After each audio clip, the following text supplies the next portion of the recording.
Welcome to Stories for Power. I'm Deana Lewis, and I'm a member of Just Practice Collaborative. Stories for Power is an oral history project produced by Just Practice Collaborative and Creative Interventions.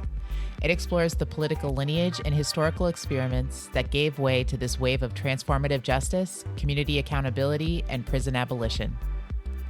In each episode of Stories for Power, we speak with activists and organizers from different cities who were and continue to be at the forefront of feminist abolitionist praxis.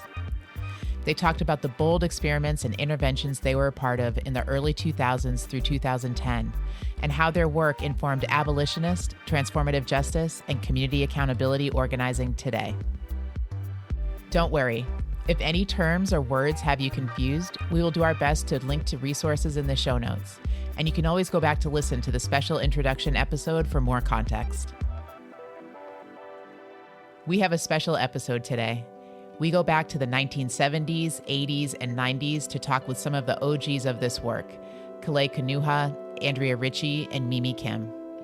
They are three inspiring abolitionist feminists who talked about the bold experiments and interventions they were a part of and how their work informed abolitionist, transformative justice, and community accountability organizing today.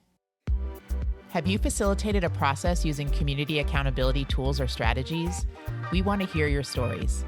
Creative Interventions and Just Practice Collaborative want to share new stories from people who are taking action to end interpersonal violence without the use of police or carceral systems. Find the link in our show notes to learn more. A note for our listeners. We will be discussing violence, including police violence, intimate partner violence, and community violence. We encourage you to take care of yourself, and we understand that taking care of yourself can also look like not listening to this podcast until you're ready. Now let me introduce our guests. They have amazing and extensive experiences and knowledge. I'll do my best to summarize. We have linked their full bios in the show notes. You can also learn more on our website, storiesforpower.org. Valli Kalei Kanuha was born and raised in Hilo, Hawaii in the 1950s. She is the daughter of a Native Hawaiian father and Nisei mother. Dr. Kanuha considers herself an indigenous critical feminist activist practitioner scholar.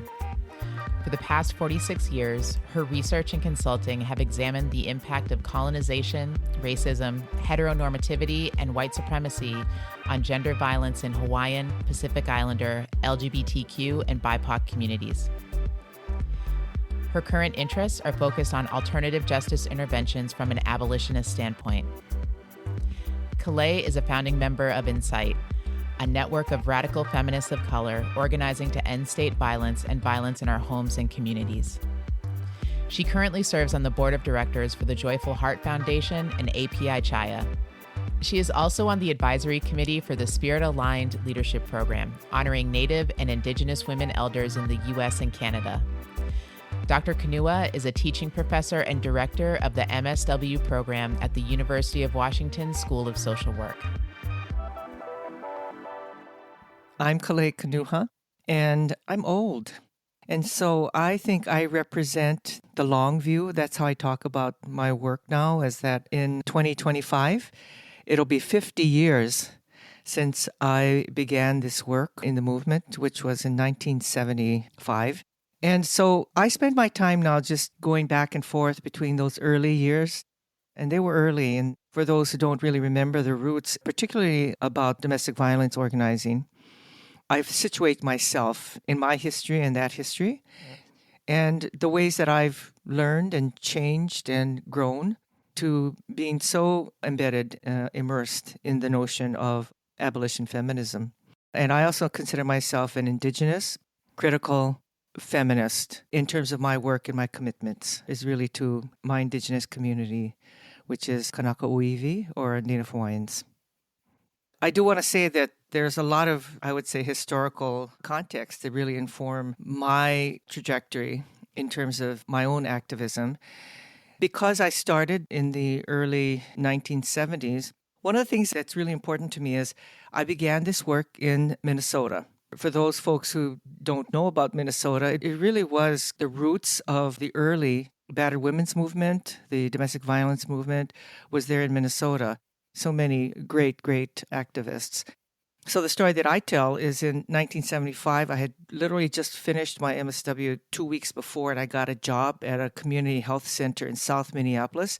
Actually, now the clinic is still there. I was assigned to go to a meeting on the battered wife problem, and I literally didn't even understand what that could be. So I went to this meeting. I remember so vividly, even though it was so long ago, I remember so vividly the various constituents, all of us community people who were getting together, child care workers, housing advocates, legal aid, counselors. So we were like social work counselors. I mean, it was just kind of a ragtag group of people.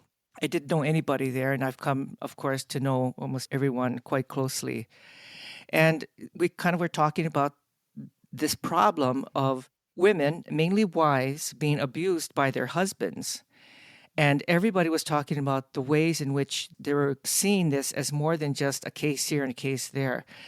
I really feel like my head and my heart were just exploding. You know, I grew up in the 50s in kind of an idyllic time in Hawaii. I am Native Hawaiian.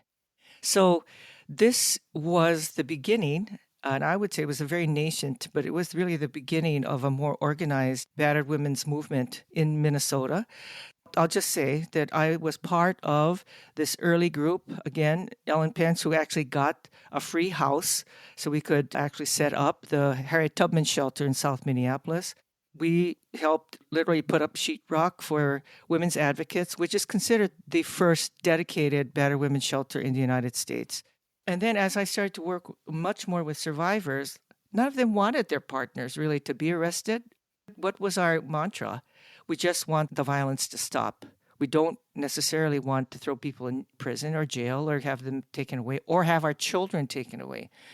So I just never felt very good about this movement. But I think this was the beginning in the 1970s of the carceral standpoint. The roots were then. And so it was driven by white middle class women, a lot of whom were trained in the law. I had a community, you know, of friends and colleagues and sisters and advocates.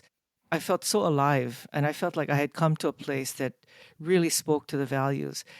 But I didn't exactly feel good about our interventions.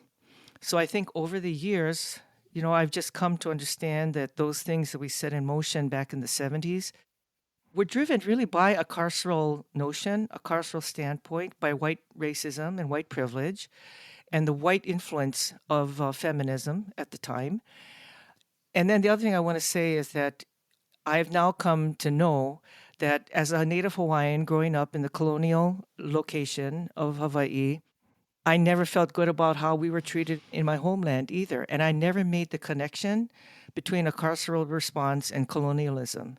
But as I kind of grew into myself and grew into my understanding what my feminism would mean for me, I understood that really I came to this very early on as a child, and I think it was rooted in an anti-colonial response. I know that now, that I never thought that how Hawaiians were treated was right, and that we were always arrested and we were always surveilled, and that was our homeland. That's the only place we had. And so I know now that that was something that I think was in me.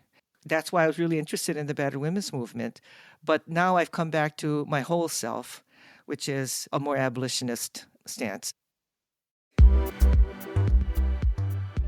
Mimi Kim is a second-generation Korean American, a daughter of immigrants from a country still divided.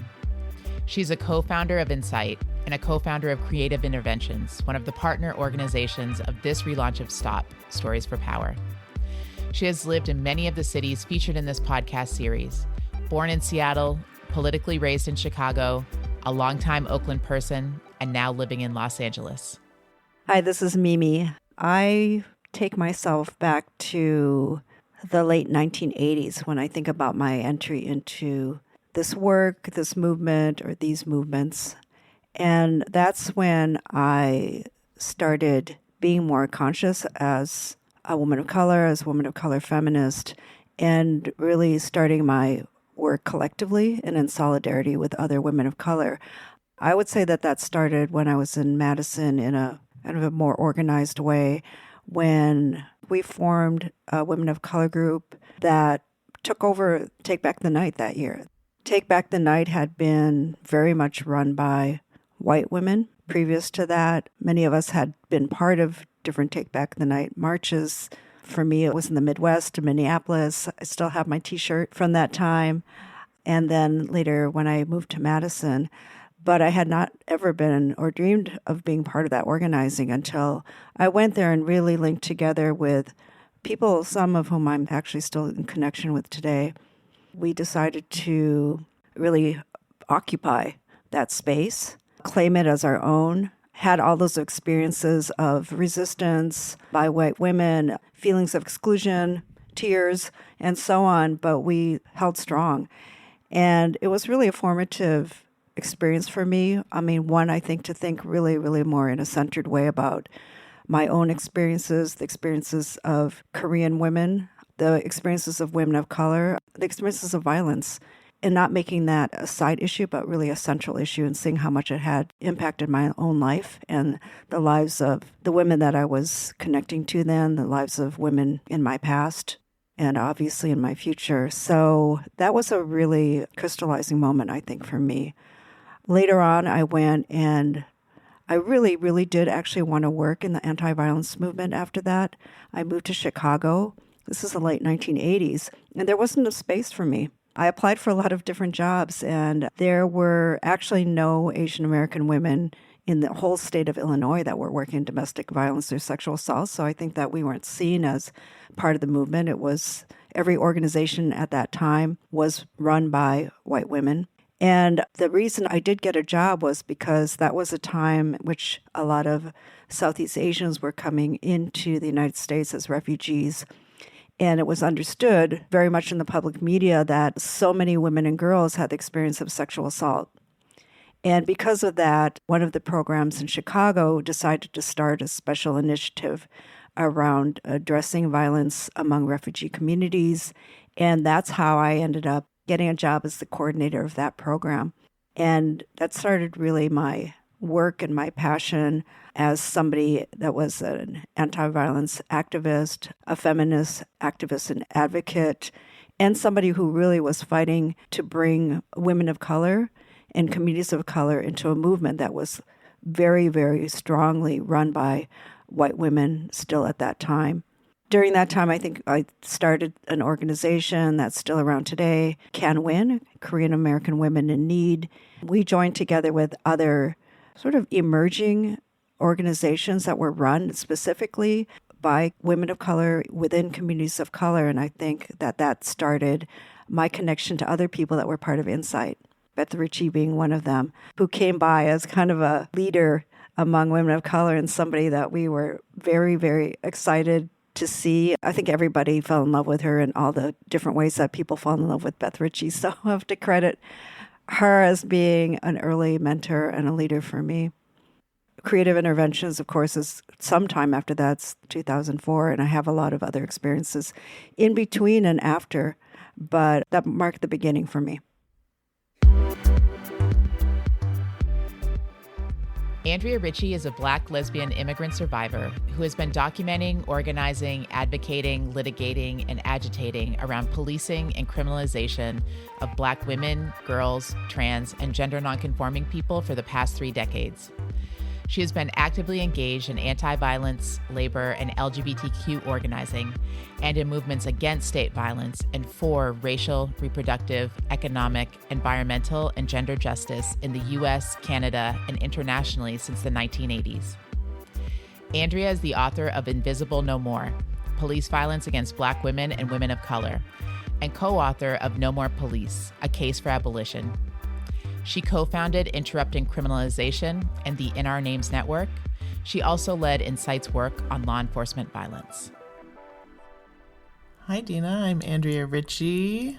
I came in to this work in some ways in the ground that Kalei and Mimi prepared, but particularly thinking about Take Back the Night as something that by the time I came to it, there had already been some sort of confrontation around white leadership, and there was, women of color contingents, or I think we were called the Third World Women's Contingent. But so grateful just even for some of the fights I didn't have to fight myself because people like Mimi and Kalei fought them ahead of time. I would say I came into this work with a clear understanding that the cops were not producing safety they never had for me or for anyone in my family. At all phases of my life, I was learning and hearing and practicing creating safety with other people. And so Take Back the Night felt like a collective expression of that, of literally saying we are taking our community back from the threat of violence and stories that tell us we can't walk alone late at night, we can't dress a particular way, we can't have sex with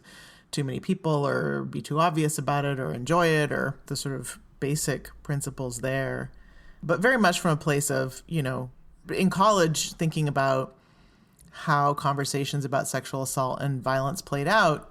The cops were the enemies. We were in a battle against them around an anti-apartheid struggle on campus, and they were regularly violent to us, including stories we would hear about them having pictures of protesters up on their lockers, with some kind of sexual thing. And so it would never occur to us to go to them as a solution or to address violence. We would keep each other safe at parties and on campus. And the folks who did go to the cops were white women who would claim to be sexually assaulted by some generic black man that would then lead to, harassment of all young black men on campus in the town. So I really feel like all of this was very experiential for me. And when I started working for the National Women's Movement in Toronto, it was a time when carceral feminism was really on the rise in the early 90s, and people were, wanting to push for legislation that would make stalking a crime. And I just remember being very uncomfortable with that. It was around the time that the Rodney King beating and aftermath was in play, and I couldn't put a name to it or figure out how to get around it. Like, yes, I wanted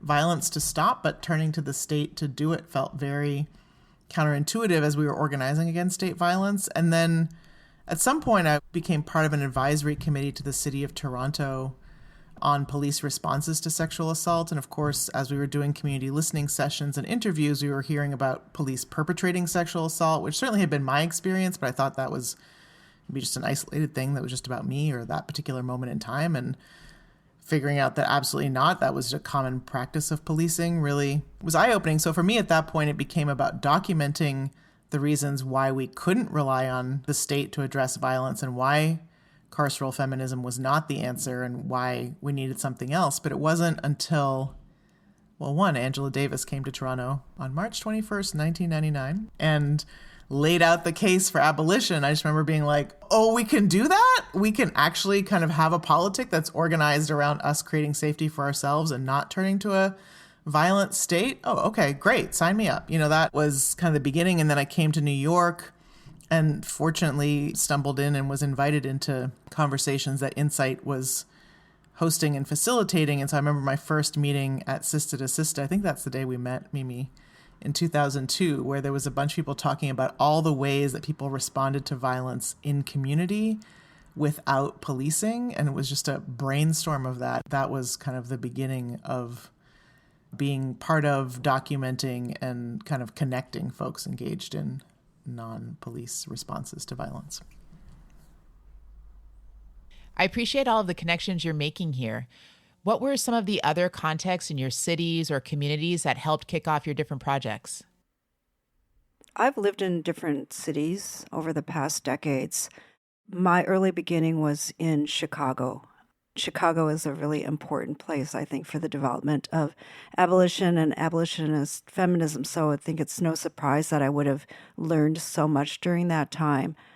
Some of what was also happening in Chicago as I was just sort of entering the anti-rape victim services, as they called it, program, was that I was also in solidarity with anti-imperialist Korean solidarity networks and really was also rooted in an anti-imperialist feminism that was in many ways separated from and at odds with some of the work that I was doing. I think I held it together, but it became, I think, increasingly clear that some of the ways in which we relied on the police, that was already happening in the anti-rape movement as I had entered in the late 1980s. I would say that the organization I was part of and the ways in which we addressed violence, which was much more probably rooted in a kind of a feminist, therapeutic kind of background. We did work with the police. A lot of people did go to the police.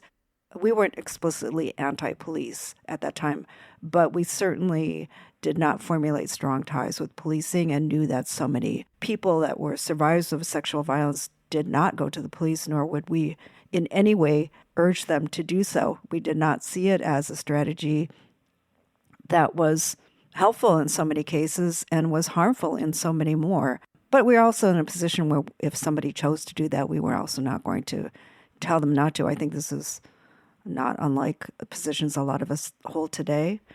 But I also was very anti-military in my understanding and experience of how I and my family were in the United States because of Western imperialism, because of U.S. imperialism. That was very clear to me. That was very clear in my solidarity networks, in my learning about the history of U.S. military occupation of South Korea and continued aggression against North Korea. I'm somebody who's from both North Korea and South Korea. I don't have a relationship with many of my relatives in North Korea for obvious reasons. And it was always at odds with the work that I was doing in the anti-violence movement that was more rooted in the United States, that I think what my trajectory towards INCITE and abolitionist feminism was based upon my yearning for alignment, my discomfort, and my need to always do kind of a disassociation between my life as a US-based anti-violence feminist, but also my experience in my life as somebody who was so profoundly impacted and so negatively impacted by US imperialism and military presence in Korea. And that I think that all of those alignments and understandings and comings together led me towards this yearning for what would become INCITE. I was around and I was doing the work in 1994 when the Violence Against Women Act was passed. That had really profound impact on me as well. It became so clear that we had passed that bill on the tails of the crime bill of 1994, something that I actually wasn't aware of as people were organizing to pass that bill. And when I discovered the kind of collaboration we had done with, I didn't call it carceral at the time, but with the prison system, with policing, it was untenable. I was appalled. And what I was really, really surprised by was the lack of concern among anti-violence feminists that we had done that. There was such a silence around that. And this is when I was living in San Francisco. There was only had a couple people in my world as an anti-violence worker, an advocate, activist, who I got together with, and we were really wondering what we could do about it. And we were all very, very disturbed by the lack of activism and outraged by other people that were part of our movement. So I would say that that was a kind of a shock to the system, but one that was aligned with my discomfort that had been leading up to that time. I think if we look back at it, I do wonder how much that prompted and provoked what would become INCITE, but also Critical Resistance was very much tapping into. And that conference happened in 1998, 2 years before our INCITE conference of 2000. The sort of common element to the projects or things that I've been a supporter of more than sort of leading or connector between has always been the violence of policing, and not just the violence of policing in response to anti-apartheid organizers. It was the violence of policing that upheld the apartheid state that was very much kind of shaped my politics, and therefore couldn't imagine turning to that for safety in any country, right? So for me, like Mimi's saying, like arriving in a place like INCITE allowed me to align that, hearing Angela Davis articulate the analysis that formed the basis for Critical Resistance. And then was that moment where I was like, oh, finally, I can stop wondering why we're doing this when I know that, or why we're trying to fix the Toronto police when they're raping people, including when they're calling for help about being raped, and also setting people up to be raped by serial rapists, which is exactly the situation that we say we need cops for. Like it literally was too much cognitive dissonance. And I think hearing that something that aligned those two things and helped me understand, the role of the state in the spectrum of gender-based violence And then coming to an INCITE meeting and literally, I think, bursting into tears because I had felt this was the first time I could be my whole self in a room and not be struggling with the things that Mimi was saying. But also the projects, that I had the chance to support or be involved in New York City, Sista to Sista, SOS I was part of on an ongoing basis, the Safe Outside the System collective that you heard from Ajaris Dixon about, and connecting folks to Kai around harm-free zones as part of the INCITE campaign to end law enforcement violence against women and trans people of color. In each of those instances, the thing that kind of kicked off those projects was an instance of police violence and an instance of police failure to protect people from violence. So the campaign that Sista to Sista had started around sexual violence by cops and to build Sista's Liberated Ground, a community-based response to violence, in part was sparked by two things. One of their members' sister was killed by an off-duty cop, and that they were experiencing sexual harassment by cops. So they were like, we need to build something else. Safe Outside the System, same. Two people I know were being attacked by people in the neighborhood, and when they went into a Crown Fried Chicken seeking safety, they didn't find it there. So they decided they needed to figure out a way to create safe spaces in the community that people could go to when they were experiencing homophobic and transphobic violence. And at the same time, the cops were perpetrating homophobic and transphobic violence. So that's why Safe Outside the System started to address both of those things. The same for Harm-Free Zone. That started because the cops raided a fundraiser that Critical Resistance East was doing, and people responded by thinking, how do we shut down that precinct and then do the things the precinct is supposed to be doing in that neighborhood, which is allegedly creating safety. So for me, the starting point has always been a recognition of the violence of the state and its failure to produce safety for women and trans people of color. And so that's part of why I've focused so much on documenting, particularly police and state violence against women and trans people of color, to help make that case, because it starts people thinking about, well, then what else? The other thing that was important in the early years of our organizing were women of color caucuses. We had all these caucuses that would happen at these national gatherings. These were the places in the early 70s where all of us from around the country would gather. But it was very clear early on that it was really driven by, planned by, presenters were all primarily white women across actually social classes. But we decided that we really needed to have a place for, well, we said, it was a lesbian caucus then, or we would have always a women of color caucus. And what we talked about in those early years was racism. So racism in the movement and the lack of inclusivity, we didn't use that word either, but a lack of a place at the table for all of us who were women of color doing on-the-ground work. I think that was also a movement towards a more activist agenda that was intersectional.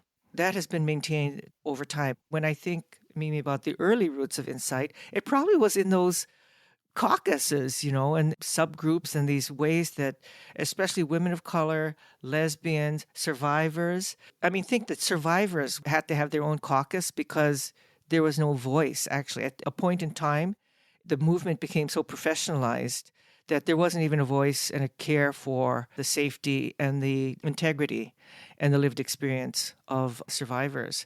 And so I think those were the early roots. And then the other thing I just really want to credit for my own development was the HIV AIDS movement. Because for me, it was being with gay men of color and, every week having my brothers and sisters every week, sometimes every day at a point in time. Someone was dying that I was working with, and these were co-workers. And we were doing AIDS work in the community, but every week we would go to a funeral of one of our staff people. And it was the tremendous courage, radical craziness, the integrity, the creativity, the artistry of these beautiful and powerful gay men of color. And I was in New York at the time working at Gay Men's Health Crisis. That really, really inspired me. I remember one big confrontation that all of the people of color, primarily led by gay men of color, most of them people living with AIDS, this big confrontation we had at some restaurant in Manhattan, basically confronting Roger McFarland and Larry Kramer, I mark them as really some of the early founders of ACT UP. And we were yelling up on tables and screaming at each other about how the movement was being co-opted by white, gay, middle-class men. And it was that depth and dynamism of advocacy and activism and mobilization that kind of inspired me to think, like, all the things I kind of didn't like about the anti-violence movement. I thought, how come we aren't doing things like that, like jumping up on tables and saying, what about us? And that is part of the reason I think that I also made a big turn, is the inspiration of these just beautiful, powerful friends that I made in the movement, and knowing that we just couldn't wait anymore, right? So it was the immediacy and the crisis nature of AIDS and the deaths every single day that made me feel that we don't have time to wait and be nice and to talk nice. I feel like that kind of set me on a big trajectory towards confronting the structural kinds of things that were standing in the way of us ending gender-based violence and all form of oppression from an intersectional perspective. And I know that that's what made me feel so excited about the notion of critical resistance and INCITE. Each of you has made a point to talk about a number of different connections across the country, different projects, organizations, so on and so forth. One of the main connectors, of course, is INCITE. I'd love to hear more. What was the work of INCITE? I think a lot of the beginnings of INCITE started from some of the people that were in Chicago. Because if you think about it, Beth Ritchie at that time was in Chicago. Some of us had really developed networks of solidarity through our women of color organizing that had been going on for quite a while, at least since the late 1980s. And INCITE didn't start until 2000. I think what the sort of legacy and going back to historical roots is really important, and that we see that relationships were built at early years. Sometimes they don't create formations until a decade later, 2 decades later. And these kind of political connections are really important. Everybody's going to remember it in a slightly different way. Everybody's entry point is different. But when I think about some of the people that I think were pretty instrumental in keeping those ties together, but actually mobilizing them in such a way that we did start an organization called INCITE, where we did have a gathering that was more than INCITE. That gathering brought in energies from, I think, almost 1,000 primarily people who identified as women of color from all over the country, from across national borders, and I think tapped into a yearning that people had for a kind of framework around oppression and inclusion of state violence as a central form of violence that was oppressing our communities. I mean, oppression is a word that, literally killing our communities and still killing our communities. And that was so not a part of our anti-violence organizing when we were in white-dominated formations, or formations even among women of color that were so influenced by the kind of depoliticization that was happening within the U.S. movements. You don't talk about that. We can't afford to lose our ties with the police. We rely on them. This is a profession, all of those kinds of tendencies that we even still have today. It was a direct counter against those tendencies. It was a direct appeal to the really variation of histories that we had. And I think what happened in that conference, beyond the beginning of a formation that so many of us are part of, is a coming together of those energies, an acknowledgement and centering of these frameworks, sometimes that were in tension with each other, but had so much alignment, and so much alignment with the critical resistance movement that many of us had been part of or had attended. I was very influenced by that gathering that had happened 2 years prior.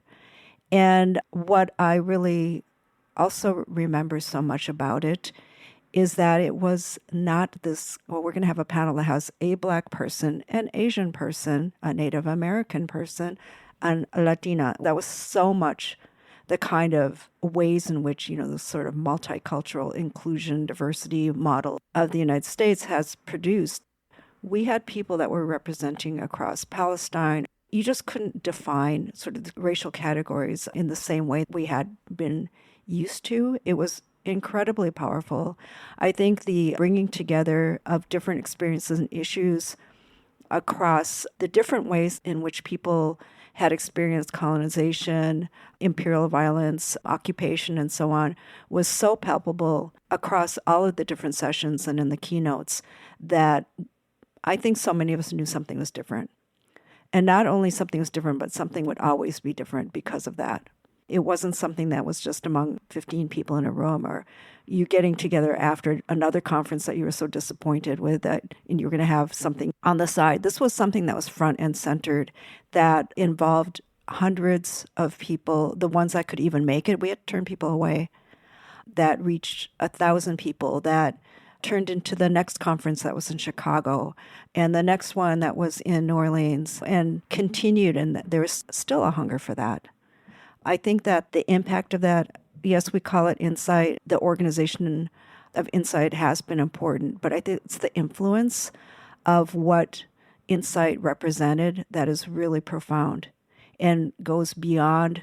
I think what I like about INCITE is that we did not want to be a centered nonprofit organization, that we didn't take that route. We purposely did not take that route. Did we have contention over that? Yes, that was some of what we argued about in early meetings.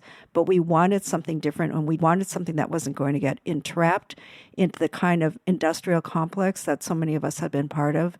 We knew that we couldn't do that, that this called for something that would go beyond any kind of formation, and that we also didn't want to control and police the way that was going to happen.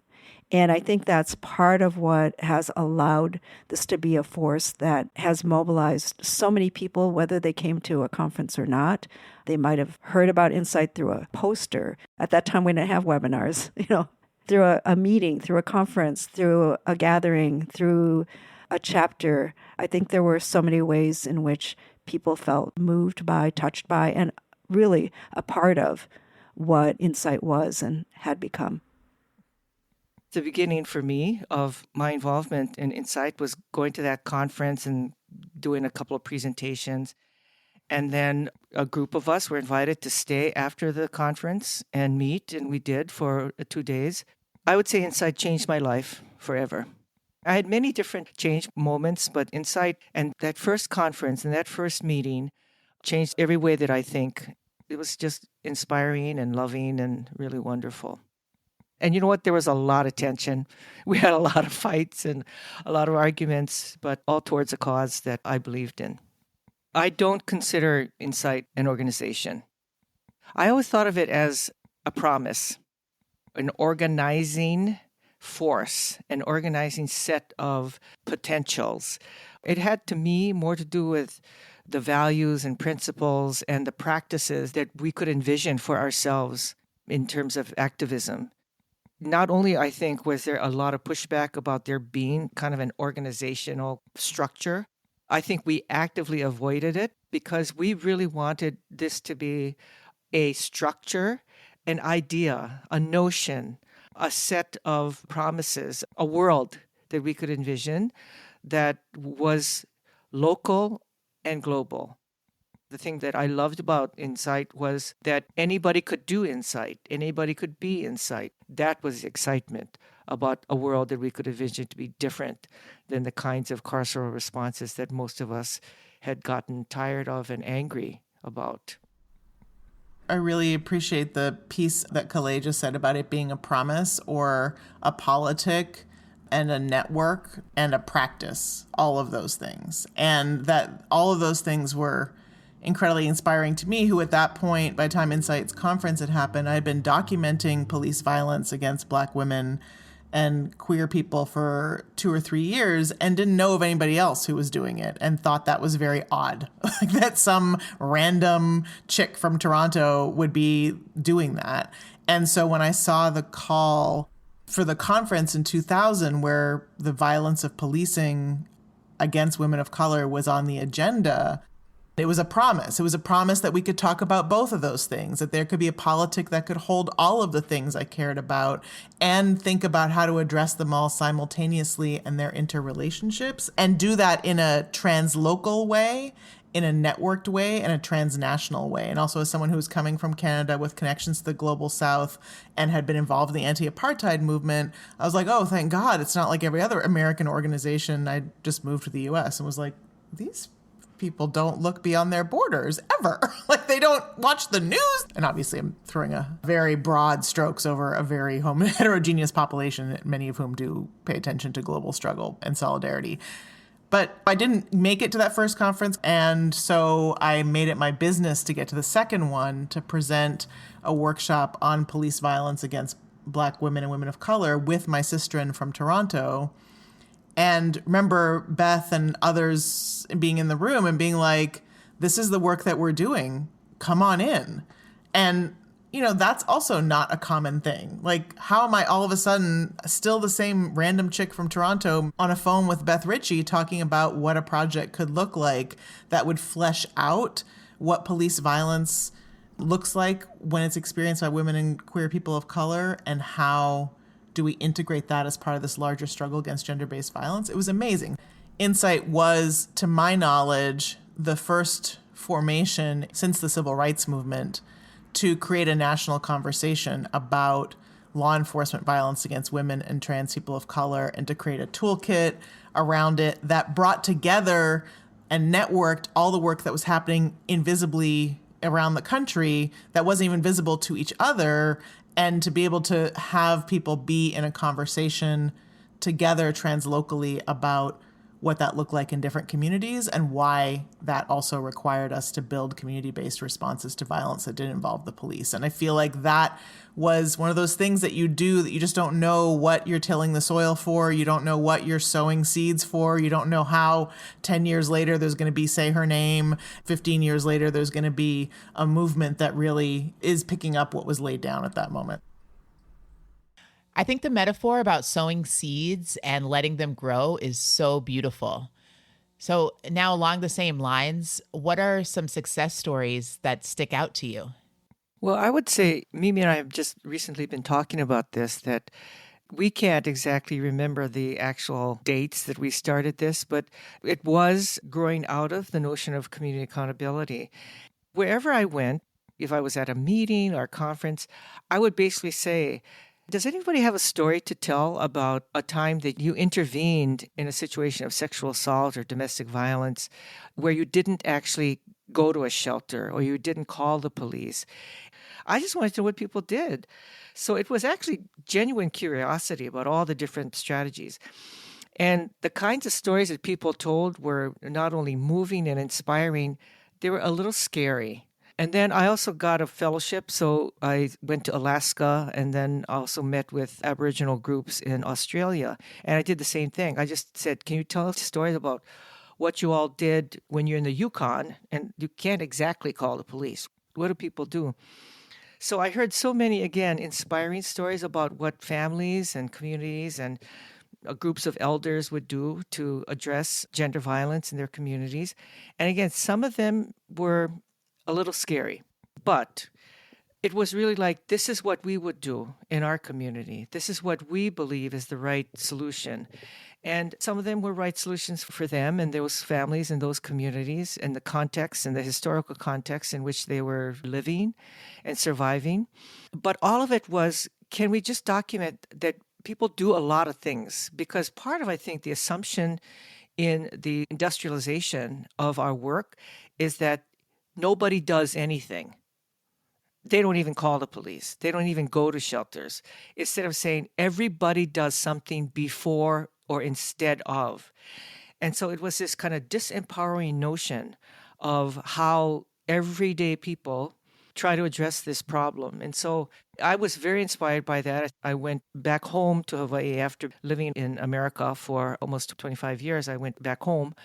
And what I was inspired to do is to think about what we could do in Hawaiian communities that used Hawaiian culture and used Hawaiian traditions and used our own ways, again, thinking back pre-colonial, we had these problems. Actually, that's one of the things I did. I commissioned a study of Native Hawaiian stories pre-contact to find out the idea like, oh, Hawaiians didn't have domestic violence or family violence until white people came.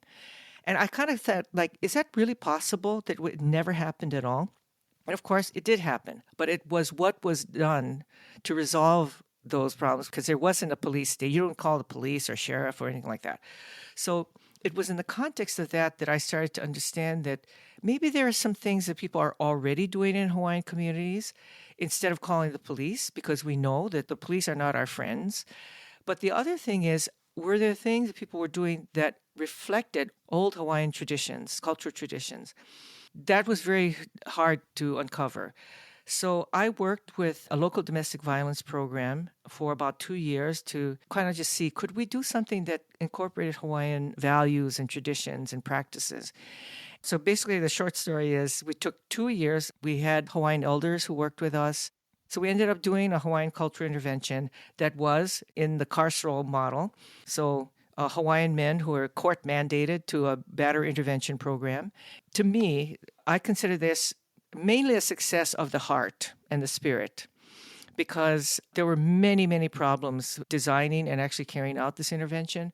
But what I saw in the stories, we did probably over 200 interviews with the participants in this intervention. Everybody was changed by dealing with their behavior in the context of culture and understanding that there are ways that you make amends for hurting and harming your family and your community. The way the approach was grounded was that Hawaiians don't throw people away. We care for each other. We express different ways of going back to culture, learning about the ways we used to be, that we could be that way again. I would call it an island of joy and hope and accountability, of care, a sense of a future of being back to our Hawaiian ways. I wouldn't say exactly a success story because it was very difficult to maintain. It's not actually being done anymore right now. But the potential, so this is where we come back to, what INCITE gave me, which is the notion that no matter what, we keep on a path. And the path is towards liberation and justice that's grounded not in punishment, but in hope and in love and in caring for the best of what we want our people to be. But I think maybe I believe that from when I was a child. And this is where I say again, coming full circle back to my whole self, is I believe that this is what we all want for our people. And when you're more of your whole self and grounded in a place that touches you very deeply spiritually, I think it's very hard to be abusive when you are in those places and spaces. So I still hold out an ideal that is possible for all of us. And so I consider it a success because it was a possibility and a practice. But we never did it for anybody else but our own communities. It was never meant to be disseminated. We didn't care about what anybody else was doing. This was for us, to heal us and to help us find a different way of life and being for ourselves. One of the things that we kind of devised in the first session, we would say, you have to be here not for the judge and not for the probation officer or not because you were arrested, but you must do this for your ancestors. And then we said, your ancestors saw what you did, and your ancestors watched what happened. What do you think they felt? And we began our groups this way, and it just kind of blew up all these kind of notions that you're forced to be here, and you want to make sure you don't get arrested again, and the judge is going to throw you in jail if you don't graduate.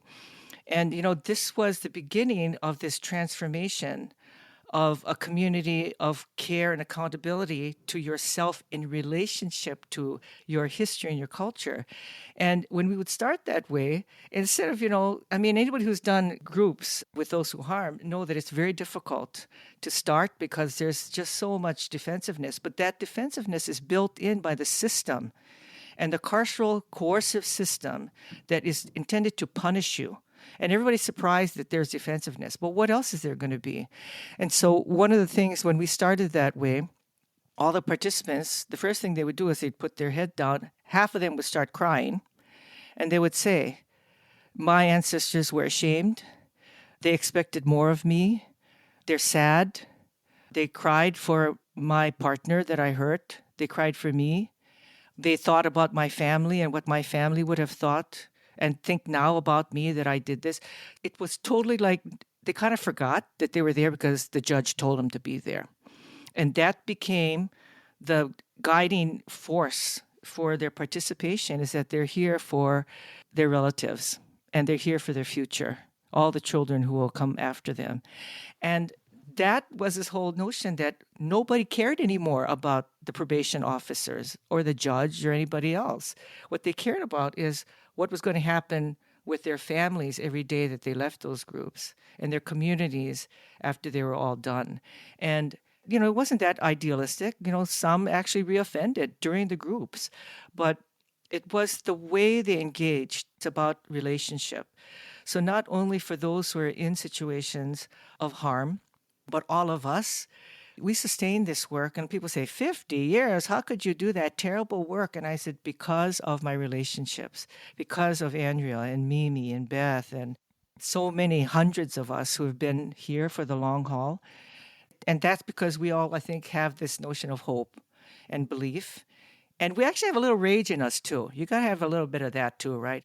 And that is what I hope that people will take away, is that this work is about both hope and rage in some ways. It's about activism and activation, but it's also in the hope and towards liberation and justice. If you always remember, it's not about punishment, it's about liberation and justice, then we're going to be on the right path. And I think that's how we can all sustain ourselves. One of the things that I know that I was really concerned about, and I think drew me to what we now call community accountability or transformative justice work, was the amount of violence that was happening within progressive, radical formations of color. And sadly, that are still happening today.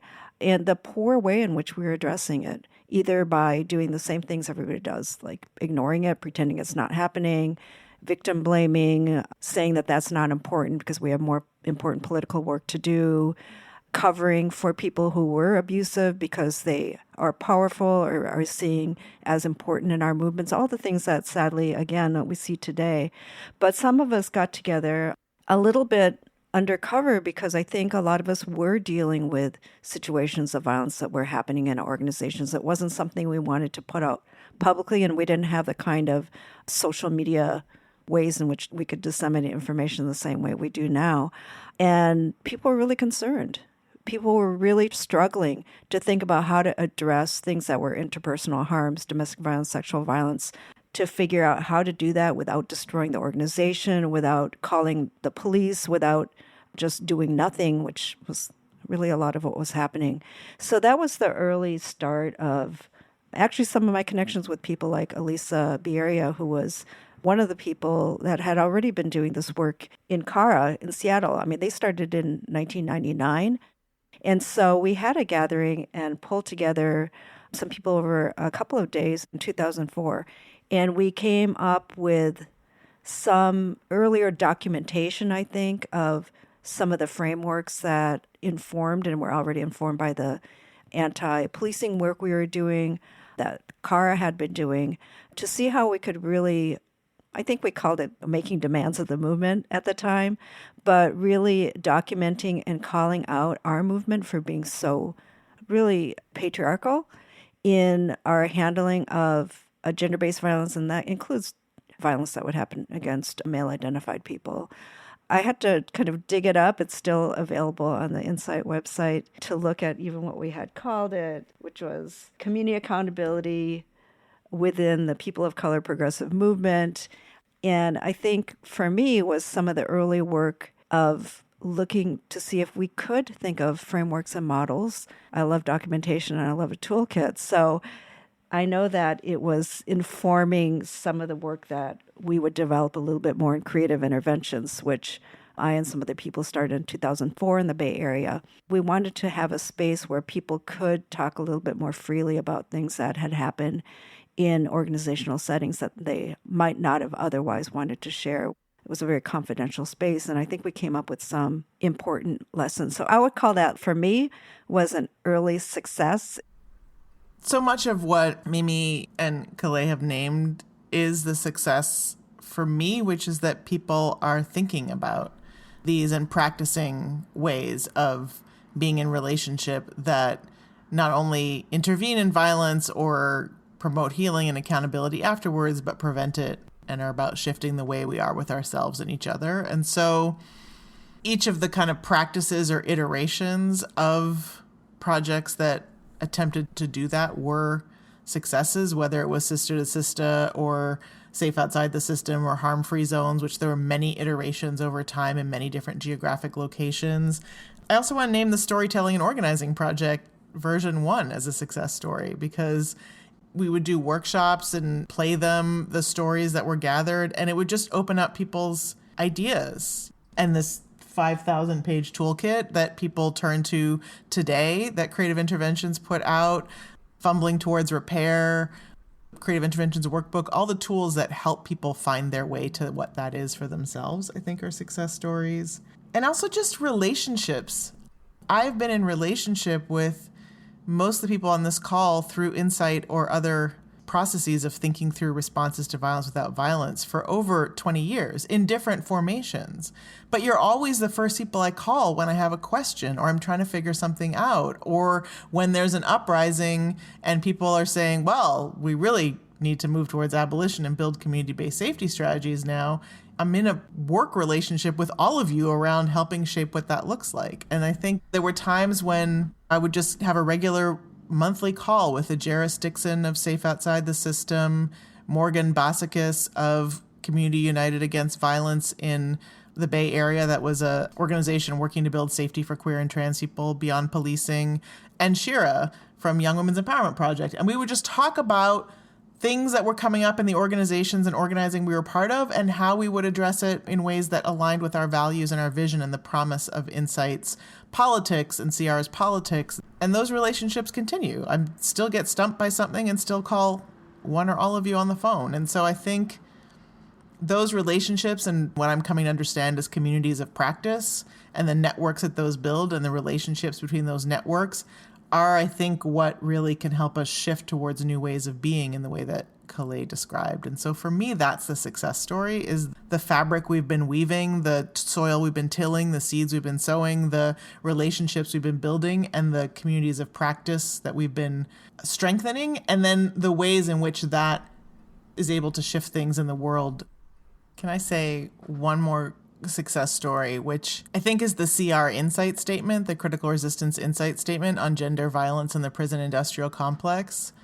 Because I was thinking about the Community Accountability Task Force that the folks were referring to earlier, and I was on that even though I wasn't directly engaged in the work of creative interventions or community accountability work, because I understood that if I was going to lead the work on law enforcement violence, I had to be able to be connected to this work also, because always the first question we had was, okay, fine, not police, but then what?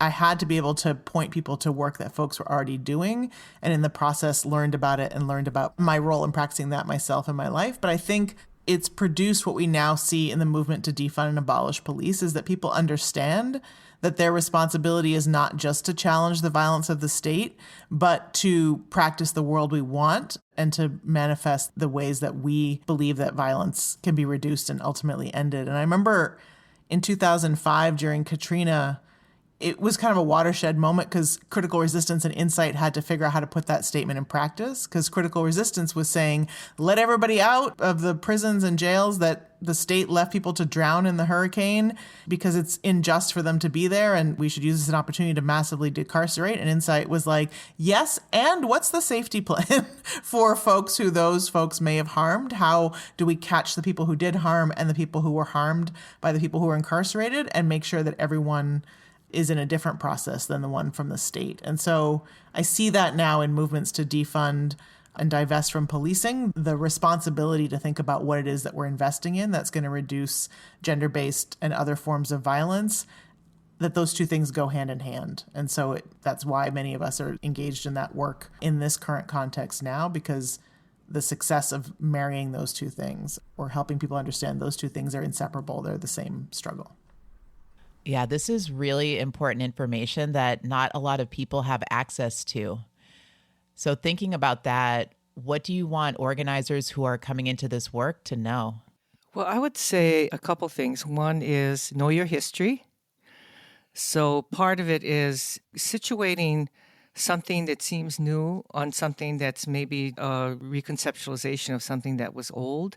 I think just knowing your history, I think, helps.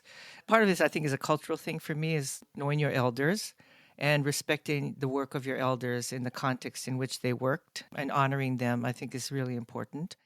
The second thing is to do cross-issue organizing. This work is situated within immigrant rights, environmental justice, disability justice, looking at police violence and how that's so closely aligned and intertwined with intimate violence. Grab for those opportunities whenever you can and intentionally try to build them in. I want them to look for where the work came from. I want them to listen to this podcast. I want them to read everything that Mimi and Kalei and Beth Ritchie and Nadine Neber and Paula Rojas and many other folks, including Kai, who was part of INCITE, have written and organized towards over the years, because I think it's really informative and helpful to this moment. I think sometimes people read things like the revolution will not be funded beyond the nonprofit industrial complex and don't understand that it came out of anti-violence organizing led by women and trans people of color. Sometimes people decontextualize organizing for community accountability and transformative justice from the radical roots it came from. So I really want folks to learn more. And I think to not do what I did, which is be like, well, my responsibility is to end state violence or to highlight the violence of the state. And some other more visionary, smarter person should be responsible for figuring out what we're doing instead and recognizing that both of those things require each other and we need to be in that struggle together. So it's not like delegating, because that's what policing is. It's delegating responsibility for safety to someone else. And we can't be doing that in our movements as well. I think I'm in a lot of intergenerational spaces now. So I just want to start that by saying how inspired I am by some of the younger people that are emerging doing this work, because when I see some of their successes in taking a very long and clunky toolkit, but applying some of those practices in such beautiful and powerful ways, I am just really heartened by that. And I learn something from other people. I just had a conversation just 2 days ago that I was really blown away by the kind of powerful work they were doing that I don't know that I could do myself. So I think that this wisdom has to really be seen as very, very woven together and intergenerational. I do think that documentation is important, and documentation in a world that's less patient about reading something that might be long or listening to a longer story. I'm afraid of this kind of momentum, and it's capitalist-based, y'all. It's capitalist-based, this kind of thing that we have to do something very quick. We have to jam things together. It is going to lead to fragmentary thinking and fragmentary learning that is actually not going to be enough to stop the forces of oppression that are building those types of technologies and are making money off of them. This kind of long-term relationship and evolution of our work is really important. Some of this is built over time. In one way, I think we have to never be impressed by our successes, because we all know that they can be undermined in a rapid-fire time. But we also have to take opportunities. And we have to take opportunities and know that we can make some kind of advance during that time, and an advance that we have to hang on to and build from, even as that advance is being taken away. I'm sure there's some kind of a nature metaphor to describe it, but I think this is a long haul project that we have. It's long haul in times that are pretty scary in terms of the imminent kinds of disasters that are always befalling us, and yet it is long-term work. Thanks to the amazing organizers who kicked off this work and who are making this world a better place for all of us every single day. As always, I encourage you to take the lessons you learned today and keep practicing. Have you facilitated a process using community accountability tools or strategies? We want to hear your stories. Creative Interventions and Just Practice Collaborative want to share news stories from people who are taking action to end interpersonal violence without the use of police or carceral systems. Find the link in our show notes to learn more. Stories for Power is presented by Creative Interventions and Just Practice Collaborative. Executive produced by Mimi Kim, Shira Hassan, and Rachel Kaidor. Produced by Emergence Media. Audio editing and mixing by Joe Namey and Il Weaver. Music composed by Scale Hands and L05 of Complex Movements in collaboration with Aya Simone. Stay tuned for more episodes of the Stories for Power podcast. Check out our show notes and go to storiesforpower.org to learn more.